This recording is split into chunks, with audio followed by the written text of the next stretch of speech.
April 13th, 2022 meeting of the School Building Committee to order. Because we have a few people virtual, Jeremy, I think we have to call the roll. All right, Dave. Here. Jason. Here. Lori. Jackie. Here. Jerry. Here. Bill. Here. Terry. Terry, you're here. Wave high. Sorry, I had to unmute. Sorry. Scott. Scott's here. Ed. Here. Mark. Here. Rob. Here. Steve. Mike. Andrew. Gail. Here. Jay. Here. Jeremy. Here. And Jack. Here. And the mayor asked me to preside. He had other matters he needed to attend to.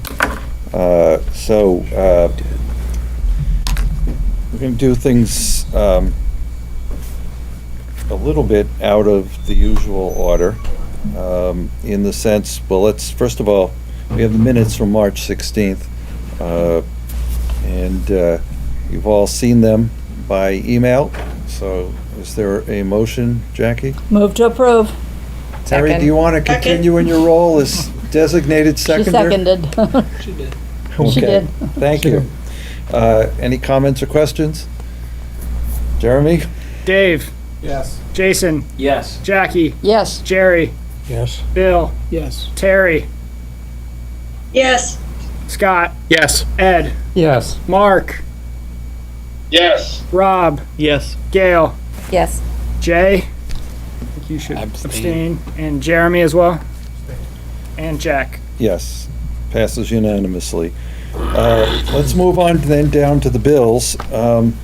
We have a bill from Skanska for $101,940. Jeremy, is that appropriate to pay? Yeah, we just got the paper copy today, so we'll continue our review, but pending our administrative review, it looked all right from first review. Okay. Oh, there's Mary Ann. Hey. Is Anjanette joining us as well? She's not. No, she is not tonight. Okay, so you'll be doing her part. Correct. Okay. We have a Castle Booze bill. Mary Ann, is that in order to pay? Yes, it is. And we have a consigli bill for $4,213,527.92. Is that in order to pay? Yes, it is. Okay. Jeremy, we have Briggs and Apple. Yeah, this is the first of the IT that we received, so we have Apple and Briggs both reviewed by Anjanette and I, and they're good to pay. Okay. So that brings the total bills to pay to $4,428,041.92. Jackie? Move to approve. Second. All right. Sorry. Any discussion? Jeremy? Dave. Yes. Jason. Yes. Jackie. Yes. Jerry. Yes. Bill. Yes. Terry. Yes. Scott. Yes. Ed. Yes. Mark.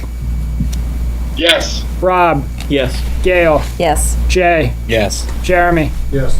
And Jack. Yes. Passes unanimously.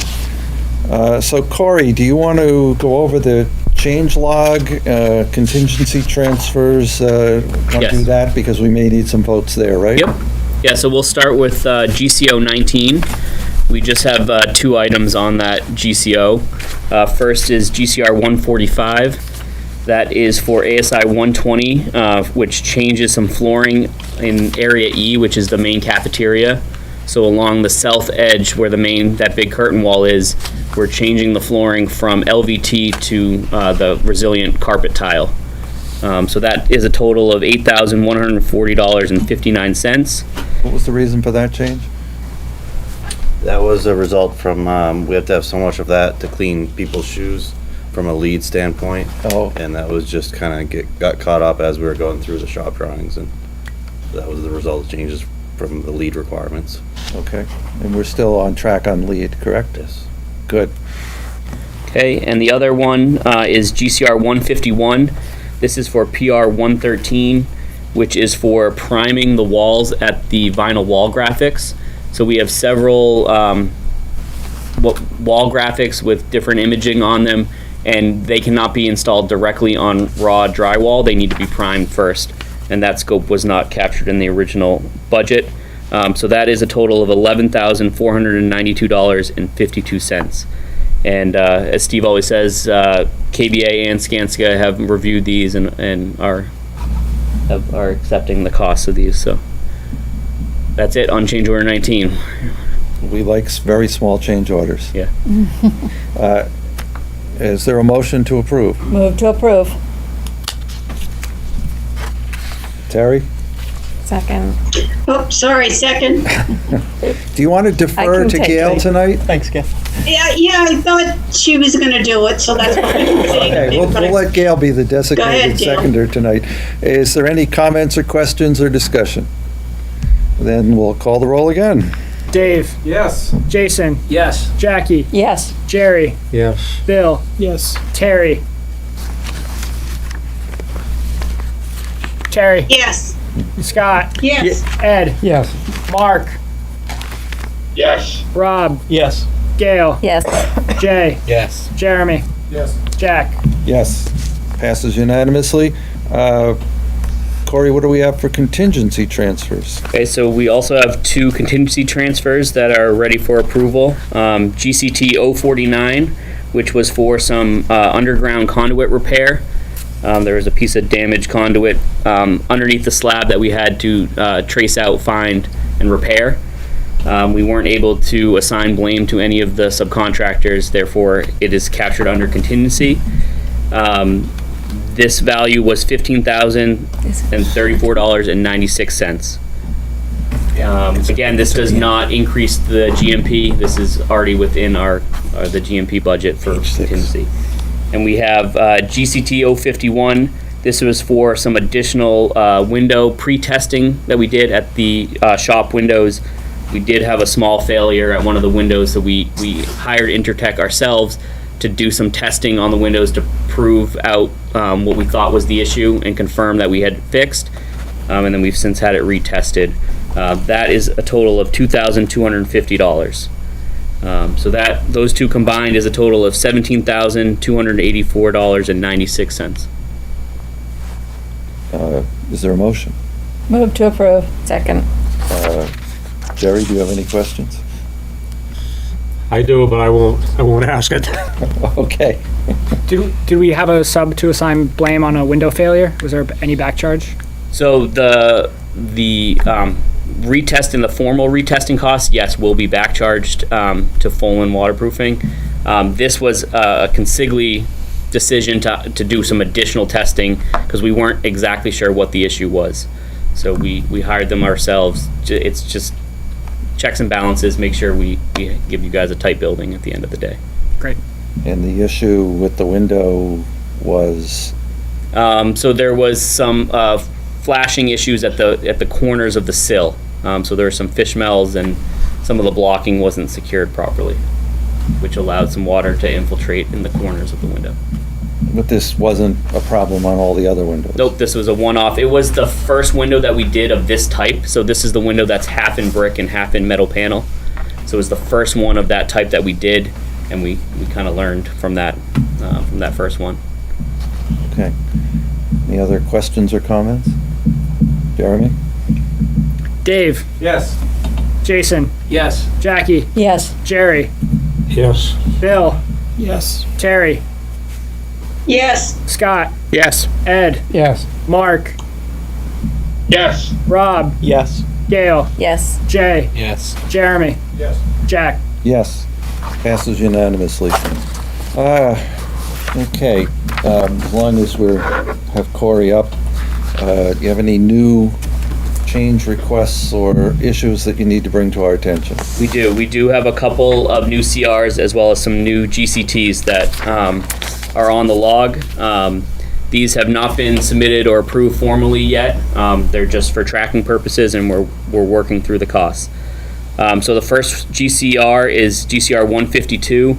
This is for PR 114, which adds an additional access control key cabinet.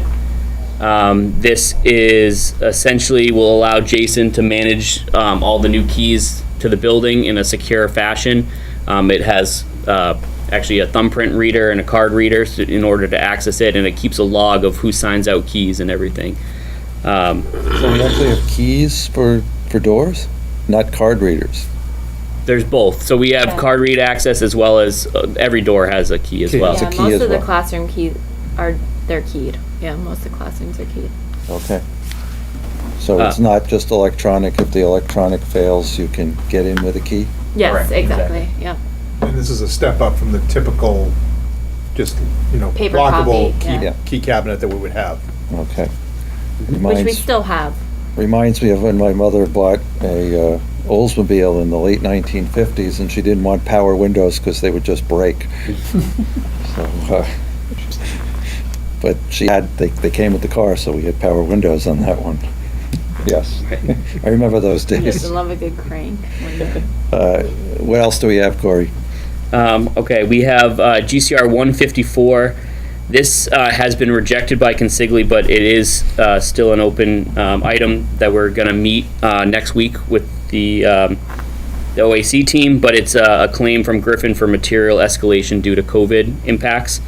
So as I said, it's a big number there, $447,000, but we've rejected it, and we're planning to meet with the OAC team as well as Consigli's legal counsel to review next steps on that.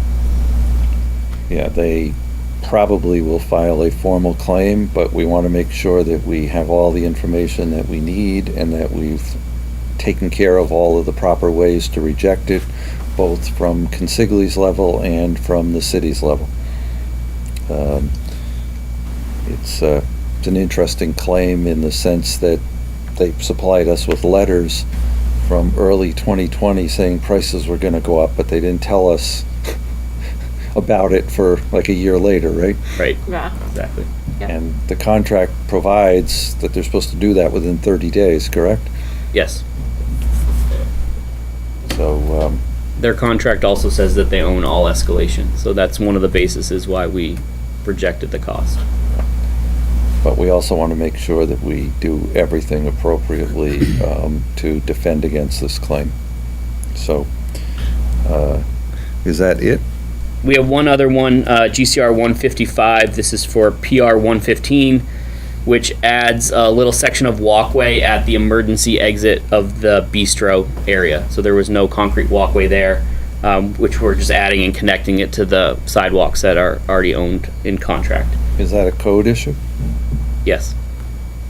It's about 6 feet of stoop and sidewalk to get out to the sidewalk. Okay.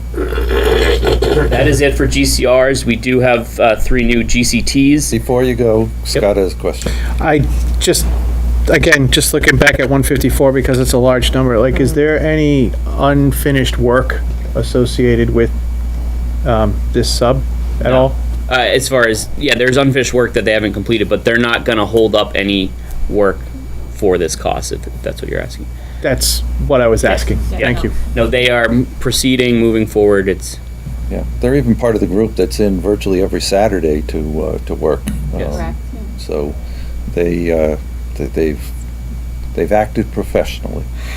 No, I mean, it's good to hear. You see a number like that, that's one of the first questions that come up to me is, like, could this, as it's being, I guess, discussed or potentially litigated, have any impact on unfinished work? So if the answer is It will no, not. So far, so Okay. good. all right. How big is their contract? 15 million, I think. Okay. Okay. Your contract, original contract was 15,600,000. Okay. So it's some percentage that I can't figure out because the Like a numbers are too 3%. big. Yeah, You could probably do it, Scott. I did. I got it. Is this Sandy work? Is that on their dime or our dime? That is on our dime. Okay. So, It's not remediation work. They're not doing it for free. They're being paid to do it. yeah, it's acceleration to Yeah. keep up with the schedule. Because of the changes that they. Yeah, there are a number of trades that we've continued to have work on Saturdays because we want to make sure that June 16th and August 25th happen. And so it's extremely important. I mean, I know one of the things that Mark and Jason worried about was whether we were gonna get through last winter in this building with the heating system. And so, getting in for August 25th is really, really important. Is that a fair statement, Jason? It is, yes. Gail? I just have a question on the GC 152, the access control key cabinet for 42,000. I'm sorry, could you explain what that is again? Yep, so it's a really high-end cabinet that basically logs and tracks signing in and out of You want me to keys. explain it? Yes, please go ahead. Okay. So, what it is you typically see a cabin with a key cabinet, you open it up in like the valets and all that. But this is a modern version of it that's tied into the security system with the intent that it logs every key. So the intent of this cabinet is all your master keys go in it. So for instance, if you lose a master key to your building or someone goes in that cabinet and takes it, they have access to your building, and all that huge investment you have of the super secure building is lost in a sense. And so this manages those keys coming and going. It takes a picture when someone takes the key. It's putting security on your security. And so is this like going to the hotel minibar and when you take something out of it, Oh, they know it's you. yeah. This is becoming more commonplace, especially when you have large complexes and when you're working with this, and as the district works to manage their master keys from a security standpoint. So this There's only one of these? Yeah. So this is basically to say the cost of rekeying is so large, we should spend a small amount of money to make sure that we don't have to rekey. Correct? That's a fair statement, yes. Okay. It doesn't do you any good if the key is lost, though, right? Well, you know who had it last. If Joe Blow logs it out and he loses the key, you're still screwed. Because there's a Can't key out there speak for to the that. building. Yeah. Well, Yeah. There's not much security measure to plan for that, though, right? so I understand, Jerry. Any other questions? Gail, did that answer it? Yes, that answered my question, thank you. Okay. Corey, you have anything else to tell us? Yeah, so the couple of GCTs, so again, these would not increase the GMP value, but we would be looking at using contingency for GCT 54. This was a request from Skanska in order to provide some rigging and some labor to assist with the move out this summer. So we would remove the second floor window of the library and help load out the stuff from the second floor so there wasn't a log jam at the elevator. So that's more of a placeholder until the work is actually performed. We would do that on T&M. We have GCT 56. This is a quality concern of Consigli's. So currently the iron worker owns the installation of the glass guardrails in the media center. We would feel more comfortable and with a glass installer doing that work. So we are looking at transferring that scope from the iron worker to the glass installer just to give a better install and finish for that work. And it's small dollars. We think it's worth it to give you guys the best quality possible. So we're working through those costs. And the last one is GCT 057. This is for ASI 127 for some clarifications to the pavers at the entry loop. Essentially, our landscape subcontractor felt like he didn't own this work. We've had discussions in our meetings. It's looking like this scope will be owned by them and will eventually be voided, but we're working through that with KBA and Skanska right now. Cordially. Of course, always. Of course, Joe. So Okay. that is all we have for open items. The numbers have been going down, less and less as we get towards the end of the job, which is great. Allows us to finish up out there, which is awesome. So Okay, because I know a few people have to leave, Bill, do you want to talk about ribbon cutting and open houses, things like that? Yes. As we start to hit milestones with the project, people are understandably getting more and more excited and want to get inside the building and see it. And I hope those of you that got a chance to go on the tour today liked what you saw. And so most recently, we had an open house on March 19th, which was very successful, very well attended. And obviously, a lot of the people were coming in, were asking when they're going to be able to get into the new building. So we started having some discussions internally, and then discussed them at the city level at the OAC meeting that we had last week. And we've landed on a ribbon cutting ceremony, which is going to be on August the 16th at 5 p.m. The reason why we're having it that late is we don't want to interfere with any of the furniture deliveries or any of the work that needs to get done, so that we can stay on time and on budget. And that's going to be, basically a situation where anyone from the public is welcome to attend, but there will not be any access to the building after the ribbon cutting. It's just a ceremonial cutting of the ribbon, a brief program, some photo ops, but we'd like to have that ceremony before the kids return on August the 25th. However, we understand how important it is for the community who has feverishly supported this project to be able to access the building as well. So on Saturday, September the 24th, from 9 to noon, we're going to have a community-wide open house. The logistics of that are still under development, but those are most likely going to be guided tours for that particular event. That's great. The excitement level is building. And as long as we're talking about such things, Rob, you have an event you're planning. Yes, Saturday, June 18th, Lights Out Extravaganza with Blue Pride Ambassadors Club. It will be our opportunity to give this building the proper farewell that that it deserves. So tickets are on sale now. They're $25 per person. Last I knew, we had sold about 250. We've probably sold more since then because that was early last week. Yep. So food, drink, fun here in the building. So we look forward to having folks be able to come walk through one last time. And the final act will be turning off the lights, correct? Yes, we're going to conclude the evening with a brief program in the Bray Auditorium. One of our newer career and technical education programs, TV video broadcasting, is creating a commemoration video. Several of our staff members and some alumni have participated in that. They have footage from across the entire building, and we're going to premiere the video that night. And then we also are, we're contemplating right now having an auction or a raffle of some sort for the person who gets to actually go with Jason and flip the lever to turn the lights out.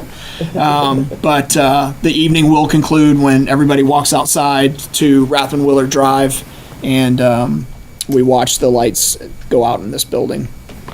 I wish it were one last time, but we have school on. We have school Tuesday. Following Tuesday. For a half day.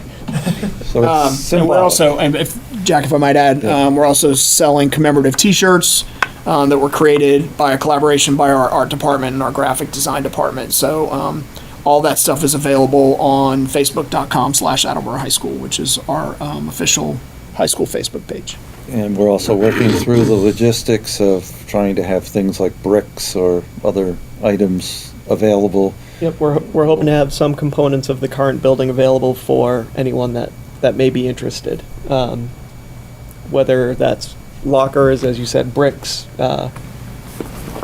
We have a pretty solid inventory that we've been building for a couple of years of what we'd like to have available.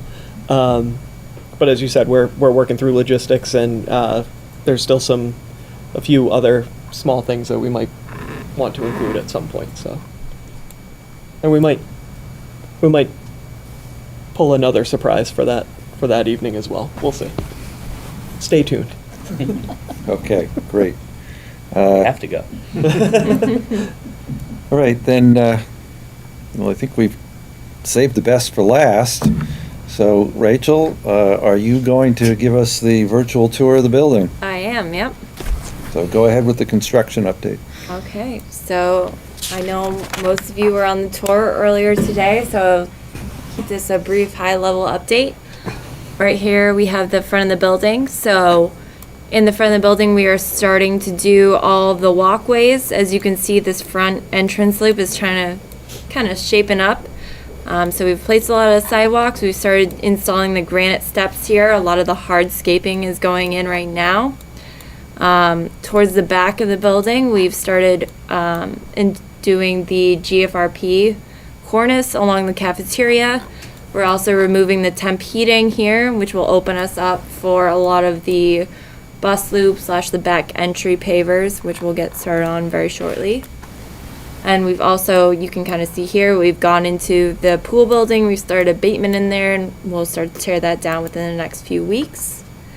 Inside the building, so this is the mall area or marketplace area where we have, right here is the entrance to the bank. We also have the Blue Pride Bistro right over here, which is pretty much wrapped up. We got to do the flooring in here, and then we can start installing the furniture and equipment. So this place, this area is pretty much done. We're gonna get the all glass entrance ways. Actually, are getting delivered this Friday, so that's gonna start going in. And once that's in, we kick everybody out because we don't want them to hit the glass. So these spaces are pretty much done. And next, we go into the cafeteria, which you guys can see the ceiling is shaping up pretty nicely. So we're, I would say, like 2/3 of the way done with all of the cafeteria ceiling, and we're starting to head over the collaborative stairs. We've also started to infill in between the ceilings with the regular ACT ceiling. The gym, so we just got the gym flooring last week, and they started installing the subfloor. They're about 1/3 of the way done with the subfloor, and we'll start installing the maple finish when they're done with the subfloor. It's about a 5-week duration. The auditorium, so the auditorium ceiling is wrapped up. Most of the walls are boarded in the auditorium, and we're working on the wall protection and some of the finishes in the auditorium. Next, so this is the auditorium, just to show you that area. So you can see that stage area is pretty much boarded up. Where you see the plywood, we'll get finished millwork panels, and then will be painted. And then we have the finished wall protection in on the upper level, and they're going to drop back down to the first level and just continue with that wall protection. In the classroom area, so this is also the gym. So we, like I said, they started the subflooring on the gym. All the gym equipment is hung. And then going into, I'll show you guys the classroom area.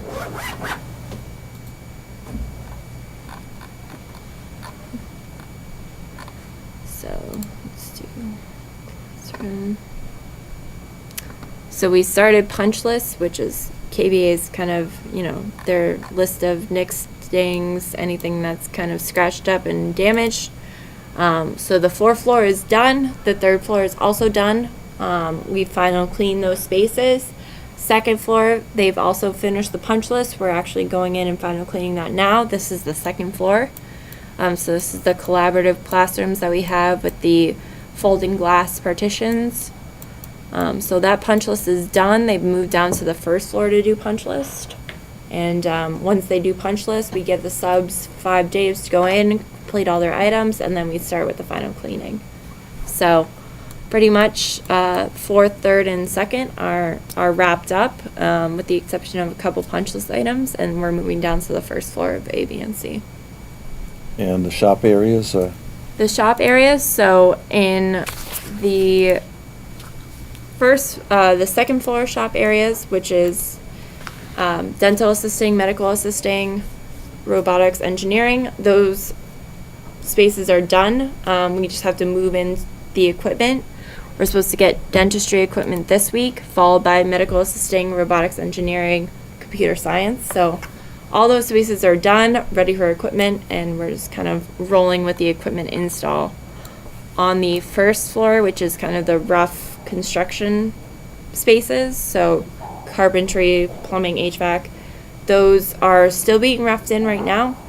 For the overhead, we have the acoustic sound ceilings going in, and we're kind of working our way towards the existing school. Let me show you guys a picture of that. So this is carpentry. If I remember right, the flooring in the cafeteria is the last. You're going to work your way out of the building? That will be the last thing to go in, yes. Because there's so much overhead work in that cafeteria ceiling, and kind of the way we work our way out is from the outside in. So everybody will be tracking their material through that. So it's going to be one of the last spaces we finish. But you guys can see this is the carpentry shop. So this acoustic ceiling is all boarded, it's sanded and taped, and then we started to install the finishes below it. So this will all get sprayed out, painted. And yeah, so not a lot of finishes to go in these shop spaces. So once we had the ceiling sprayed out, it's just really the flooring and the equipment that have to go in. And where do we stand on boilers and chillers and all the really important stuff? Yeah, the stuff that makes the building work. Yeah. So we actually were starting up the chillers on the east side today, doing all that startup and testing, and we're balanced. So we have the 4th floor, 3rd floor, and they're working on the 2nd floor balancing throughout the north and south buildings. We've had the commissioning agent out sporadically. He was out today to observe the commissioning agent, to observe the startup of the chillers, and he's also looking at some of the VFDs and VFR startups as well. And the gas company has... So the gas company is completed their work, which is great. That was a long battle, but they're done. The regulators are on, so now it's just here on out. It's our plumber that's gonna do the final connection on the east side. That was what we were waiting on. We have the west side connection done. That's been done for a couple weeks. The east side, we were waiting on the regulators. That's all set. And so now our plumbing subcontractor is going to finish their connection, and we'll be ready to start up the east side gas line. Excellent. Yeah, which is good. Hopefully we don't have to deal with Columbia Gas for a little while. Good. Anybody have any questions? All right, then we're going to move on to the next really, really important thing, which is that Corey's going to tell us how we're going to get from here to Thanksgiving. All right, hold on 1 second, Corey. So the three main dates, the three main milestones that we're going to show you here today is what the site will look like June 16th, which is our temporary certificate of occupancy. It'll be the end of August, or first day of school, and then the end of November, which would be the turnover of the permanent bus loop entrance from Rathburn Willard. Okay, so this is roughly what the site will look like come June 16th, and I'll just kind of walk you around some of the spaces. So at the front, Blue Pride Way, the front drop-off, that will be 100% complete for all intents and purposes. We plan to have the landscaping in as well as the hydro seeding. It will be all ready for your ribbon cutting. In the west parking lot here, the curbing will be in, the pavement will be in. It will be open for deliveries of furniture and completing the move. But we will still likely be doing some landscaping. So we'll be planting some trees. We'll most likely be hydro seeding in the fall. We'll be installing the parking signage and the EV charging stations. But it will be accessible for the movers and the furniture deliveries. Similar thing on the south entrance here. So the pavers and the concrete walkways will all be complete to provide emergency egress out the south of the building as required by the fire department and the building inspector. But again, we will likely be doing some landscaping and some hydro seeding towards the fall. Here, so this is the location of the pool and small gym. So we'll be working on constructing the parking lot here, and we will also be completing the bus loop at the south entrance of the building. So we'll be working through that. Inside the existing school, so the school move will be ongoing, basically. So from the end of school until July 11th, this area will be working on getting cleaned out. This is the early move schedule for the week of July 11th. It's district admin and the auditorium and some of the band spaces. It's also the main boiler room. So the reason why we are putting a priority on that space is because as soon as all the materials and equipment and furniture is out of that space is when we can take abatement. And we need to abate and demo in order to start the bus loop entrance. So that's why we're putting an emphasis on that. Rachel, if you just go back. And then after the last day of school, we will also be taking over the Bray lot. We will be reconfiguring that and completing that parking lot into its permanent state over the summer. So from June until the end of August, we'll be working on that parking lot.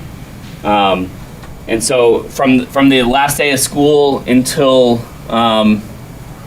probably a couple weeks, we'll be setting up our fence line, which is the red line all the way around the existing school to create our construction site. We will be leaving these 130 spots at the Bushy lot to allow for student parking come the first day of school, to provide enough parking to serve all the students required. Okay. Any questions on these logistics? Okay. So the next one, this is end of August or the start of school. So we've completed the west parking lot. We've opened up the Rathburn-Willard connector at that point. The bus loop and a portion of the south parking lot will be complete. We will take down the fence along the tennis courts to provide 2-lane traffic for temporary access to the bus loop. And we will also be providing a 5-foot walkway protected by jersey barriers for the students walking from the Bushy parking lot. So there's a pedestrian walkway along these pink dotted lines here. Again, like I said, the Bray lot will be complete. And so this will give you close to 600 parking spots for the start of school, which the goal was to get to 575. So we have a little extra there. Some kids get their license between then. As I was talking about with the move, so this is the first section of the building that we will be demoing, regardless, separate from the pool and gym area. So starting August 15th, roughly around that time, is when we would expect everyone to be out of the existing building and when we can start demolition of that section of the building. So at that time, we'll work on tearing it down, loading out all the debris, sorting it, and that will allow us to start the work on the pre-K playground, because right now it's within 2 feet of the existing building. So we're going to try to get some foundations done this summer, but we're not going to be able to complete that work until that first section in red is all the way down. That'll also allow us to start on the maintenance addition that was added right here. So that's why that area is critical for us to get started as soon as possible. We would then, our sequence for demo right now is to work counterclockwise. So we would go from here to this section to here and then back out. So we would work our way out of the site to allow this site work starting while we're still demoing this area. So if I remember from this morning, the teeing up of the Brennan Way connection is going to be in the last 2 weeks before school opens, correct? Yeah. So Because there's a lot of things going on at Brennan over the course of the summer. Well, Mike Tyler's group is also coming in from one end and you're finishing Yes. at another, so you gotta kind of meet in the middle. Yeah, so we talked about that today. It sounds like because there is so much activity at Brennan, because you don't have the use of the high school, the August 11th, around that time, is when all those summer activities would be ending. So between, August 15th to August 25th is when we would plan to complete this little section of the building. And the reason why we weren't able to complete it like 2 summers ago is if we had done that, we would never be able to get around the corner of the building. Sure. Right? So we had to leave that section out to allow us access around that corner of the building. So it was a decision that we made logistically to hold off on that scope. It's about a week and a half worth of work. So we're not concerned about getting that done. It's just coordinating with the activities at the school. So for those last 2 weeks of August, there will be very limited access to Brennan. And what's the timeline on the demo of that first phase of the current building? Like how long will that? Yeah, the red section. How long will that take to? So our plan, we have about 4 weeks of abatement and about 4 weeks of demo is our goal. We're most likely going to work double shift for abatement inside the building. So that what happens is we're able to, the first shift comes in, sets up their containment, is able to start removing all the hazardous materials. The second shift then bags it, tags it, removes it, and then gets their clearance for that section. So it's a really efficient way to do abatement, and it will allow us to cut down on the abatement time for those spaces. We're also going to work with Jason and his team. The bulk of the abatement is in the mechanical room. So immediately when school is out, we're going to work with Jason to try to get in there, shut down the boiler, shut down the chiller, and start abatement in that section only immediately after school is out, because that's where the bulk of the work is. There's less abatement in the rest of that space. All in all, if we go to the next slide, we're anticipating the 100% abatement complete end of December, and then 100% demolition end of March. We're still working on some of the dates for the remainder of the building with our subcontractor, but those are the rough dates that we're targeting with them. So this is the view for end of November, basically the turnover of the bus loop connection, the permanent bus loop connection from Rathburn Willard. So we will have the additional parking completed here. We will have the remainder of this parking lot complete. We are also going to work on coordinating the install of the PV carport. So there are 2 carports with PV panels in those general areas where the dashed line is. We're going to try to sneak in on long weekends and no school days in order to install that PV carport system. Our plan was to originally have it done for the end of the summer, but it is too close to the existing structure. We thought we had a little bit more room. It's right up against it, so we don't feel comfortable installing it. We'll get as much as we can in. We'll get the foundations in. We may even stand up some of the columns and stuff, but we will not have the full system installed until the end of November. We're still showing here, we'll have, this is the maintenance addition that was added, so we're still showing that enclosed in construction fencing. Ideally, we're able to turn it over by the end of November, but right now it's looking like end of December is when we'd be able to turn it over during Christmas break. And right here, this is the location of the pre-K playground. Again, our plan is to push and get that turned over for November. The rubber surfacing is temperature sensitive, so if we're not able to beat the cold weather, we may not be able to turn it over. We will look at maybe temp heating the space if we can tent it, but that is one issue that we're kind of trying to figure out right now. We'll do everything in our power to get that turned over for you guys, but I just wanted everyone to be aware that there is a possibility that we can't beat the cold weather. So when would the grass field start? Next spring? Yeah, so like I was saying is we're going to do these 2 sections first, then we would go here. This is the location of the future baseball field, okay? Then we would go here. This is the location of the final parking lot, and the tennis courts are along here. And then this is softball and soccer. So the reason why we wanted to go counterclockwise is as soon as we get this down, our site work subcontractor is able to be working back here, playing in the sandbox, while the demo and abatement guys are working on this.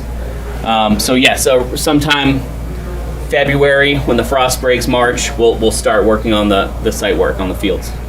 And how long will it take before those fields are ready for use? Another year? Yeah, so all the paving, curbing, sidewalks will be complete the end of summer 2023. We will most likely be hydro seeding the fields the fall of 2023. Fields are sodded, the perimeter Oh, of the field correct. is, Yeah. is hydro-seeded. Yeah. So the fields will be able to be used Fields will be sooner used, than it but would be we'll- regular seeding. Right, we wouldn't be able to hydro seed that Sodded, summer. Yes. And that's really determined on how the roots take and how they grow. Typically, it's a year-ish For sod. or so for the sod. So that's what we'd be looking at before. Even though it's very green and looks very nice, if the roots aren't established, then the field won't survive. So when do you think you'll be leaving our site? We will. So No, never? Rachel, is that what you said? we are actually we're getting Jack, new construction. We're trying to leave, trust me. We're getting new construction trailers delivered actually next week during April vacation. Those will stay from April until the end of the summer of 2020, next summer. And then we'll probably pull those because we need to complete the soccer field there. And then you'll see us sporadically after that. So our team will most likely start dwindling as well once all the demo is complete. Nothing personal. No, No, believe Jerry, me, I don't we're- take it personally We're at ready to go all. to the next one too, but yeah, that's the plan of the next year or so. That last summer 2023, is our goal is to final pave every parking lot and complete the rotary and install all the speed tables. So that way, when we're gone, all the parking lots look the same. It has the same level of finish of paving. You won't have this parking lot looking a year old and this 6 months old and this brand new. You're right. So it'll all be done at one time that last summer. So the Rotary, we have a fair amount of trucking for the demo contractor, correct? Yep, Yes. yes. There will be several trucks a day loading out once they start tearing down the building.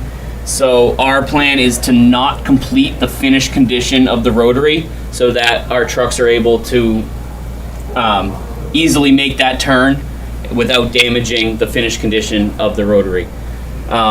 So that last summer is our plan, is to complete the big A in the middle with all the landscaping and the granite blocks and the pavers. So for traffic flow purposes, it looked like until Thanksgiving, the Bushy Street lot will still be in use, but the plan is for that to only be student parking. So it's not all of the high school traffic, it's just the student parking. And then from Thanksgiving on, it looks like all of your traffic, like Jack said, for demolition and abatement would be still using Rathbun Willard Drive, but using what's now Blue Pride Way. And the Bushy Street lot after Thanksgiving would be completely out of commission. Correct, yeah. So in this condition, the entrance to this parking lot, and this parking lot is here off of Rathbun Willard. There is no access from the south anymore, and that's the Okay. permanent condition. Then you also have this access to this parking lot off of the Rathbun Willard connector. So all the access would be from the north. Our trucks would also be exiting from the north. At the start of school, Rachel, if you could go back. Yep. The primary access to this parking lot and the bus access is from the south. So there'd be minimal access to this lot, and this lot from the north, and then the remainder would be from the south for Bushy. So for those 3-4 months, there will be a little bit of traffic back there. So it'll be important for the new principal to communicate patience for those first few months. But just to confirm, so all of the bus traffic would go through the Bushy Street entrance. Yep, they would enter here, loop around, and then back out. Okay. And there's significant student traffic, significant staff traffic. Yeah. Also, yeah. So I talked Timing is with gonna the be- superintendent and the principal today, because looking at this plan, and we got to see it this morning, just wanted to be sure they have actually figured out where everybody will park. So the same way I think we have, colored lines out here. I think they're going to be doing something similar to, direct staff where to park, students where to park, but one of the significant things is that Blue Pride Way will be open, so the parent drop-off is going to be the final condition at the start of school. But all the bus drop-offs are in the same route as any student or faculty parking. Correct. There's going to be a lot of shared access from the south for Yep. those first 3 months. Yeah, I thought Bushy was just student, faculty, staff were going to be up at the front of the There are building. other parking lots on Rothbone Willard that will also be utilized too. Yes. Yeah, I'm not sure if you're saying this is staff parking for the start, and this is student. Rob, in rough numbers, there's about 250 spaces that are needed for students and 250 needed for staff. So I don't think there are enough spaces on the north side to cover the entire staff. It's close. Right, but there also aren't enough down on the south side then to cover Well, the students based on We've the... got 600 spaces available.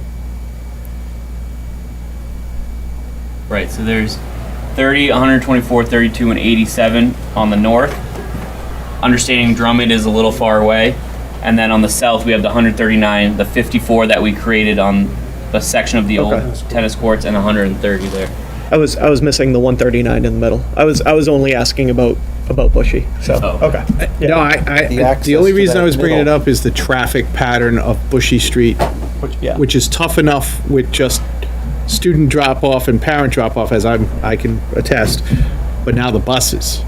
So there'll need to be some conversations with the neighborhood about the bus and understanding that it's temporary, but it's also logistically going to be like students that are driving that may have, that are gonna be told they have to park in that direction, they're gonna be competing with the buses now, where today, that's not what happens. And not just on Bushy, There's- but also on Ferndale. Yep, all Because the buses, I think, should be limited to Bushy. yeah, But Ferndale, I'm sure, is going to take on a lot of the student and staff traffic that yeah, that are whole, trying to avoid the buses. yeah, that whole little, but ultimately, there's one point in, so they're gonna come to a, Right. that's all. There's gonna need to be some Yep. logistical maneuvering and Yes. maybe like, borrow from the airports with the flags and, certain amount of time that this is when the buses get here. Like, it's just, And the trade-off that there won't be Yeah. any traffic after permanent condition is set is probably you're good for them. gonna have 3 months of just unbearable conditions potentially, and then nothing else afterwards forever. So, Yes, the Yes. tooth will be pulled by Thanksgiving. Yep. before, That's their Christmas present, early Christmas. hopefully before any major precipitation events occur, which just add more chaos. Not gonna snow next year. Thank you for that, Jeremy. That's on record. Meteorologist. Jeremy was asked about the snow budget last night. Now, I again, just, Scott, it's going to take education, it's going to take cooperation, it's going to take probably some help from the police department, but it's going to take a cooperative effort for a good 3-month period. There's no Yeah. doubt. I was just looking, would there be an easier way to bring the buses into a section that's maybe not through the neighborhood that It really isn't, unfortunately, until we can get these two sections down Yep. and that connection built. it's gonna be what it is, but Yeah, there's just no other way into the site. there's gonna need to be a lot of communication. People are, And that's why we wanted to get this out yeah, tonight, because we wanted to start that process of people understanding, first of all, us, but second of all, all of that. So, I don't know whether the school committee wants to get a version of this at one of your future meetings, because even though there's thousands of people who watch our meetings, there may be some people, and the full school committee may want this, so I'm thinking that if you do want this, maybe you could arrange with Corey to be a guest appearance at a school committee meeting, because there is a different audience. I imagine some committee members may have questions, and because we do. But my question is, I'll make an assumption, but you'll confirm it now that the chief has also been in these conversations about because both really. we are constant communication with police, with fire. In fact, and with Mike Tyler, and we were talking this morning at the OAC meeting that we need to be bringing water and sewer into the picture because of the demo and cutting and capping. They need to be in the picture for making sure that June 16th happens and August 25th happens. So there's just tremendous amount of cooperation. And then, of course, while all of this is going on, I guess Mary Ann's going to talk about the furniture, or Corey, are you going to talk about furniture? I think Mary Ann will handle that. Okay, so maybe that's the segue into Mary Ann. Okay, great, thank you. So in terms of the furniture moves, we've had a lot of meetings and coordination between Consigli, Skanska, STV, and in the school. We've been mapping out the deliveries of new furniture coming into the school. We've been working on what is going to be moved over to the new school, what's going to be purged, and what's going to be surplus. So we're really laying out who's going to be where and when, and we have a very solid plan so that we don't have any bottlenecks created for construction that's ongoing, but that we also have efficient access to move materials that are going to be in the building for the end user over the summer. So, we have approximately 4 weeks of furniture deliveries, 4 to 5 weeks, and then we have a couple of weeks of the movers coming in. So when we get to the point of really the ribbon cutting, we expect that we're going to have all of those activities completed. And one thing I wanted to add, just to piggyback onto the presentation Corey gave, was to answer the question, we'll likely be there through the end of 2023, because there's a whole commissioning process that takes place after the building is occupied, and there's a warranty period, etc. And so a lot of times people think it's like buying a new car that you go in and you put the key and you turn it on and you drive away, but you're actually learning about the building, confirming what works, that things are performing the way that they're supposed to. And the good news is that we will all be available, because there's other work going on, and there'll be access to Consigli and Skanska and the subs as needed. So that's my report about what's going to happen with moving and how it's all going to tie in together.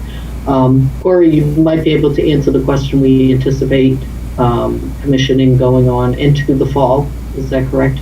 That's correct. So we're gonna commission the cooling system this summer, but we can't commission the heating system until the fall and winter.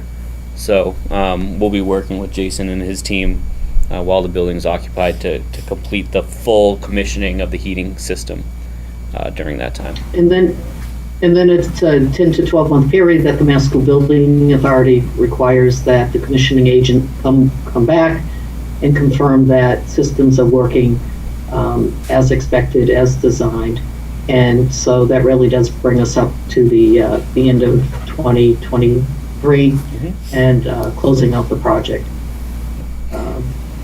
We also That's all that I have. We also bought with the hardware installer that they come back after 6 months and make any adjustments to hardware, and any levers that are loose or hinges aren't working or whatever. They'll come back and adjust those things after 6 months. Okay. Yeah. And a warranty walkthrough, just to make sure that if anything isn't functioning as it should be, that it gets addressed under the warranty.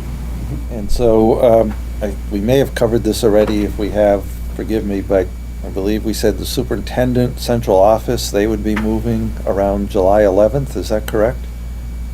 Yes. Yes.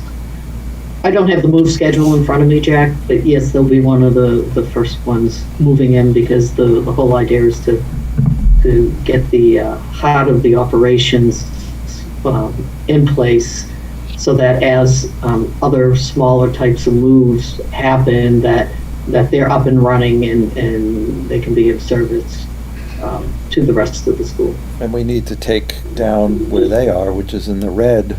Yeah. On that Correct. So yeah, slide that we had up. that red section is the early move the week of July 11th, and then the rest of the move is the first 2 weeks of August. Right. So there's the red. Yep. So district admin, and it does go into the auditorium, and I'm not sure exactly what that middle space is. I think band and chorus. Okay. And we literally have millions of dollars worth of equipment and furniture being moved in between June 16th and August 25th. Yep. So That's correct. it's an ambitious and busy summer. Yes, we will be very busy, but that's good. But we are assured that school will open on time, correct? That is correct, yes. No doubt about it. Is there other, we're doing inventory of the building, and I don't know where it's landed and whether or not other areas of the city are gonna come in as well and coordinate grabbing stuff out of this building. Like, some of it goes to the building next door, some of it may go to other school buildings, some of it could go to other city departments. That's all happening, and it has to be in coordination depending upon where material is with Right. our mapping out here. Yes. From So August 12th is the end date. yeah, Everything if you- out. If you haven't gotten it out, then it's Yep. You guys keep In a trash. dumpster. And then it That's- goes that's down with getting the rest of the building. okay. Yeah, the demo contractor said our responsibility was that if you turn the building upside down, whatever would fall out, we need to take out. And anything that wouldn't fall out is their responsibility We'll to get take around down. here. Yep. That's correct. You can't screw all the chairs down to the floor. Yeah, nice try. Good to see you. But yes, but Scott, one of the things that we have to do, and I It's not think the school acceptable committee either. will need to take some votes, and the city council will need to Yeah. take some votes, is to determine which things are going to be declared to be, which things are gonna move over, which things are going to go to other buildings in the district, And then which things. What's we- left for surplus? Yeah, which we just don't want anymore. Yeah, that has to happen very soon, because if, we're planning events for people to purchase potentially things that are part of this building, like, that all has to be decided, like, We have an internal Yesterday. meeting on Friday about it. yeah. Yeah. Okay. And we're gonna get that process moving quickly. So, Mary Ann, do you have Anjanette's usual chart to share with us, or? Yes, I do. I believe everybody received it in their package. And I would ask Corey if you could put it up on the screen, but certainly I can read it off to you folks that you'll see under the current invoices. I don't want to repeat what was discussed and approved earlier, but under current invoices, you'll see that Skanska's invoice was $101,940, bringing total billing to $4,814,500, showing that we are 67% complete. Castle Booze, you'll see that their invoice was for $109,085, bringing their total billing to date to $15,994,418, with 83% completion of their contract. The Consigli invoice, their contract work is, their invoice is $4,260,252. Change order work was $163,483 with a total invoice of $4,423,735. Less retainage held. Construction is 77% complete, so we've made great progress. Actually, construction 77% complete for Consigli, and the overall project is 76% complete. So we're getting there, and a lot of work is going in place. And as you can see, that there still is probably another, I want to say, year and a half's worth of work to take place going forward. Okay. Corey, one thing we didn't talk about was allowances. How are we trending on that? We are trending per our projection, so we're right on budget with the allowances, which is great. Getting the heaters out of here this week is great. The fuel bills were expensive over the winter, but we planned for that, and so we'll probably do another projection in the coming months now that we are past the winter, and we'll see where we're at again. But right now we're trending exactly towards our projection. Excellent. So we always ask, are we on time? We are on time. And on budget? Yes, we are. Those are the most important things of any job, correct? Mm-hmm. Exactly. So, good. Mary Ann, anything you want to add? Well, on time, on budget, and the quality of work has been very good. And I think when you move into the building, folks will be very pleased with the experience. Yeah, I think that was one of the things that really struck me now that we're seeing the finishes. We all saw the quality of all of the overhead work and the piping and everything, but the finished quality looks excellent, and that was very impressive in the tour today, seeing nodding heads around the room. So, Craig, anything that you need to add for tonight? Nope. It's been a great meeting for me. Well, you did get to explain the key cabinet. Yeah. So, does anybody have anything else?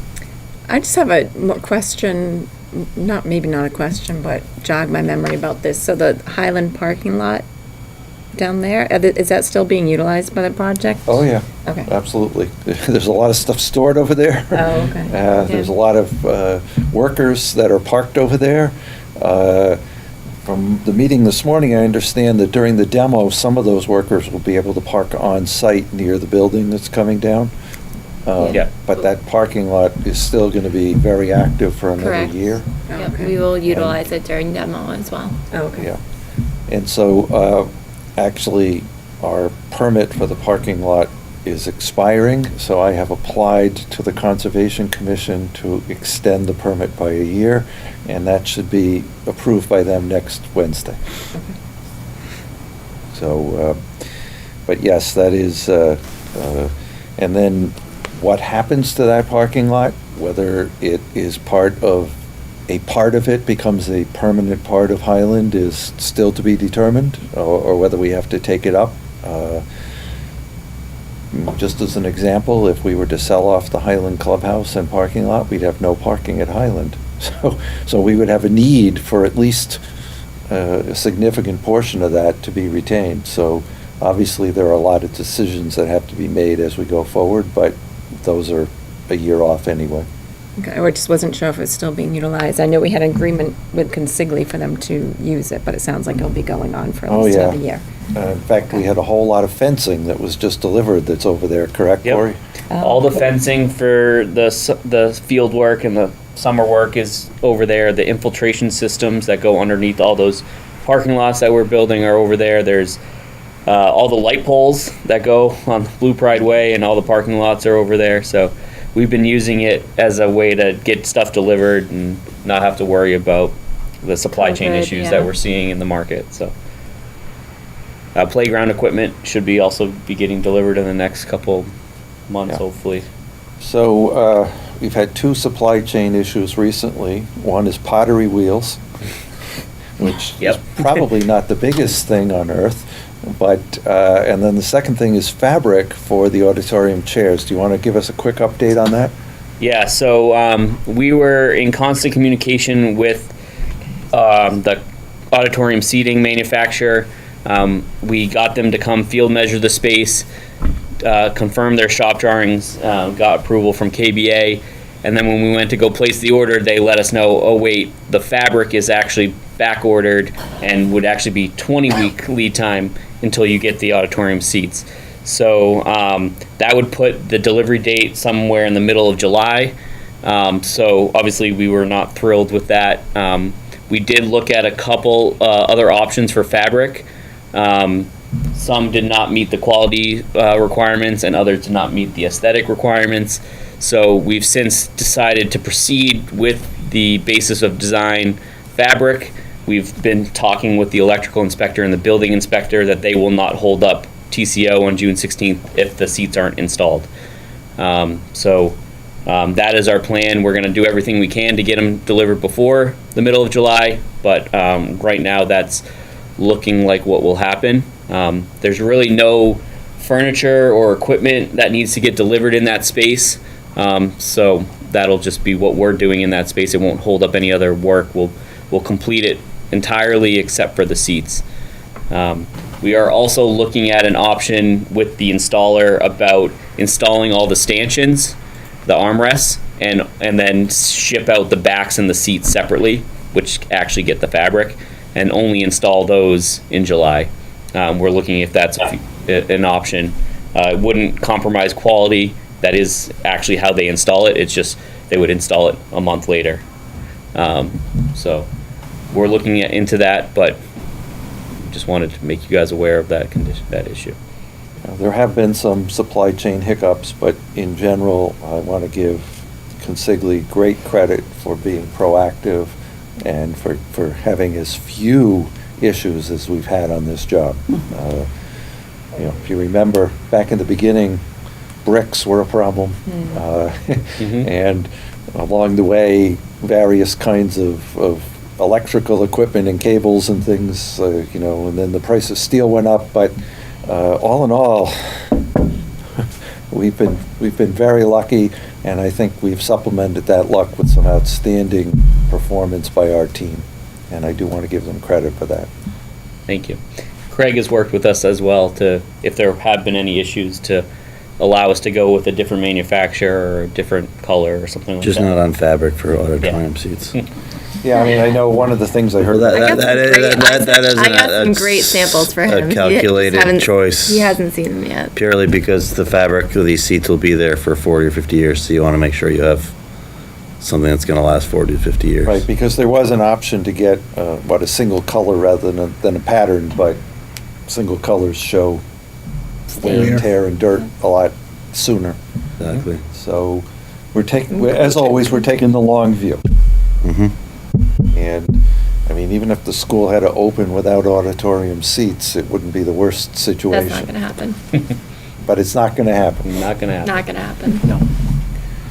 So, I still have another question. What's the status of the sign? When does the sign go up? The sign has been ordered.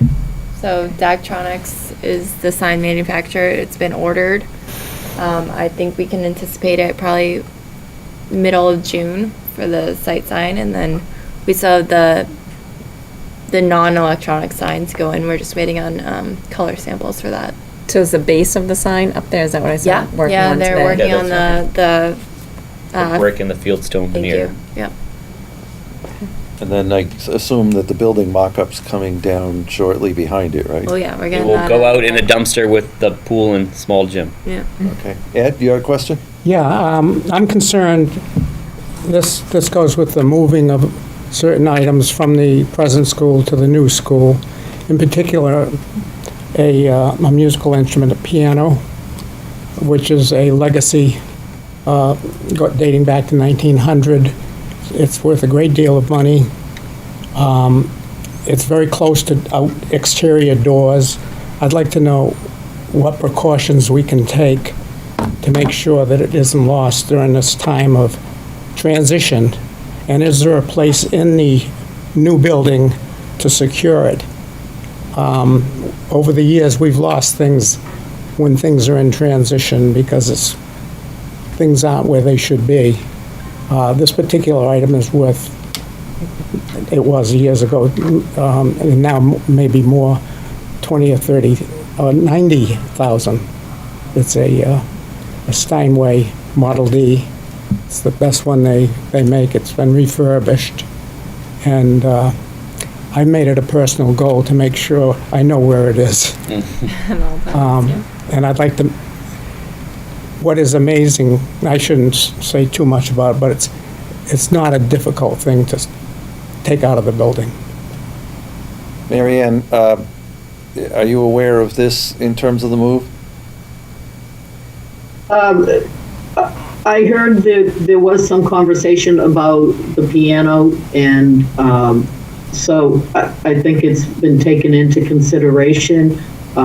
What I'd like to do is get with Eva and just ask her specifically how they plan to. I mean, they have professional movers. How they plan to move it, and circle back and report back to this group.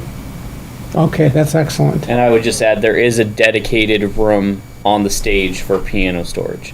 Oh, there is? Overhead door. Red door, so it excellent. just goes in, that gets pushed in there, and then close the door and lock it. Right. Yep. So there is a designated spot for that when it does get moved. And I was going to ask that question, is there a designated? That's ideal. Thank you. Problem. Okay.